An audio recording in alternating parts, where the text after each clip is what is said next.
যিসকল ল'ৰা ছোৱালীৰ এতিয়া 18 বছৰ হৈছে, আজি ছেপ্টেম্বৰৰ 3 তাৰিখ 2024, এইসকল ল'ৰা ছোৱালীয়ে ভোটাৰ লিষ্টত নাম উঠোৱাৰ কাৰণে অনলাইন এপ্লিকেশ্যন কৰিব পাৰিব।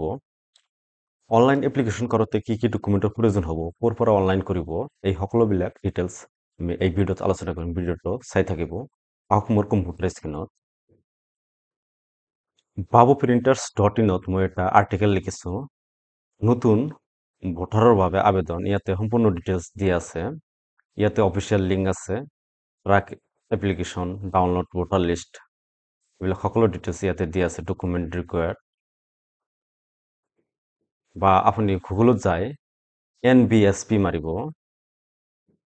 National voter service portal. First লিংকত ক্লিক কৰাৰ পিছত এনেকুৱা ইণ্টাৰফেচ আহিব। বা আপুনি babuprinters.in-ত ভিজিট কৰি তলত আহিব, ইয়াতে লিখা আছে ভোটাৰ এণ্ট্ৰি। ইয়াতে ক্লিক কৰিলে এনেকুৱা এটা আৰ্টিকেল অপেন হ'ব। তলত আহিলে ইয়াতে অফিচিয়েল ৱেবছাইটত ক্লিক কৰিলে এনেকুৱা ইণ্টাৰফেচ অপেন হ'ব। ইয়াতে চাব যিসকল নতুন ফাৰ্ষ্ট এই ৱেবছাইটত ভিজিট কৰিছে সেইসকলে চাইন আপত ক্লিক কৰিব লাগিব। ইয়াতে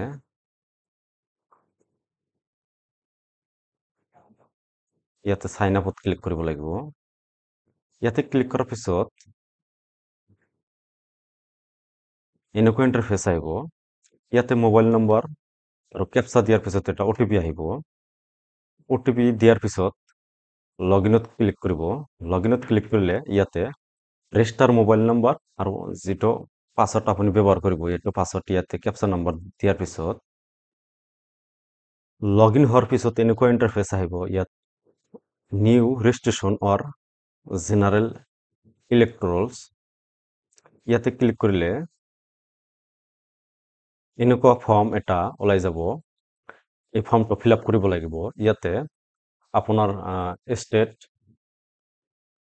ডিষ্ট্ৰিক্ট ইয়াৰ পৰা দিব। ইয়াতে আপোনাৰ যিটো কনষ্টিটুৱেঞ্চি ইয়াৰ পৰা চিলেক্ট কৰিব। তাৰপিছত নেক্সটত ক্লিক কৰি তলত আহিব লাগিব। ইয়াতে নিজৰ নাম, ইয়াতে লাষ্ট নেম, ফাৰ্ষ্ট নেম ইয়াতে, লাষ্ট নেম ইয়াতে ফটো আপলোড কৰিব লাগিব। তাৰপিছত নেক্সট মাৰাৰ পিছত এইটো ফৰ্ম অপেন হৈ যাব। ইয়াতে ফাদাৰ ক্লিক কৰি ফাদাৰৰ ফাৰ্ষ্ট নেম, লাষ্ট নেম দিয়াৰ পিছত নেক্সট মাৰি দিব। তাৰপিছত আপোনাৰ মোবাইল নম্বৰ ক্লিক কৰি চেল্ফত দি আপোনাৰ মোবাইল নম্বৰ ইয়াতে দিব। নেক্সট মাৰাৰ পিছত ইয়াতে আধাৰ কাৰ্ড চিলেক্ট কৰি আধাৰ কাৰ্ড নম্বৰটো দিব। যদি আধাৰ কাৰ্ড নাই তেনেহ'লে এইটো চিলেক্ট কৰি দিব। তাৰপিছত ইয়াতে আপোনাৰ জেণ্ডাৰটো ফিল আপ কৰি দিব। ডেট অফ বাৰ্থ, ইয়াতে ডেট অফ বাৰ্থৰ ছেকশ্যনটো চাব। ইয়াতে ভি নম্বৰত ক্লিক কৰি ইয়াতে চিলেক্ট ডকুমেণ্টত ক্লিক কৰিলে এইটো এজ প্ৰুফৰ ডকুমেণ্ট, এইবিলাক আপোনাৰ বাৰ্থ চাৰ্টিফিকেট দিব লাগিব, নহ'লে আপোনাৰ আধাৰ কাৰ্ড দিব লাগিব। আধাৰ কাৰ্ড নাথাকিলে আপোনাৰ পান কাৰ্ড দিব লাগিব। পান কাৰ্ড নাথাকিলে লাইচেন্স, স্কুলৰ বৰ্ড চাৰ্টিফিকেট, এইবিলাক যিকোনো এটা থাকিলে হৈ যাব। তাৰপিছত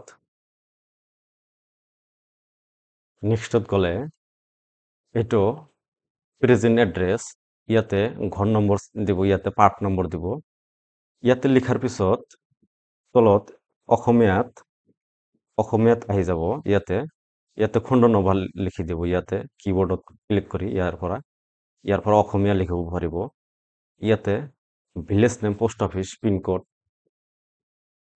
তহচিল এইবিলাক ফিল আপ কৰি ইয়াতে চাব এড্ৰেছ প্ৰুফ আপলোড কৰিব লাগিব। ইয়াতে চিলেক্ট ডকুমেণ্টত ক্লিক কৰিলে ইয়াতে আপোনাৰ আধাৰ কাৰ্ড বা বেংক একাউণ্ট দুটাৰ এটাই আপলোড কৰিলে এড্ৰেছ প্ৰুফ হিচাপত কাম হৈ যাব।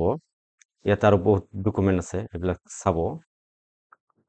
আপলোড কৰাৰ পিছত সেইবিলাক ডিজেবিলিটি কেটেগৰী থাকিলে য়েছ কৰি দিব, কিমান পাৰ্চেণ্টেজ দিব। তাৰপিছত ইয়াতে যিজনৰ লগত নাম উঠিব, পিতা মাতা, ইয়াতে নাম দিব। ফাদাৰ যদি থাকে ফাদাৰৰ নাম দিব, ৰিলেশ্যনশ্বিপ আৰু ফাদাৰৰ ইপিক নম্বৰটো ইয়াত দিব। তলত গাঁৱৰ নাম, ষ্টেট, ডিষ্ট্ৰিক্ট আদি দি ইয়াতে কেপচা নম্বৰ দিয়াৰ পিছত এটা OTP জেনাৰেট হ'ব। OTP দিয়াৰ পিছত ফৰ্মটো ছাবমিট হৈ যাব।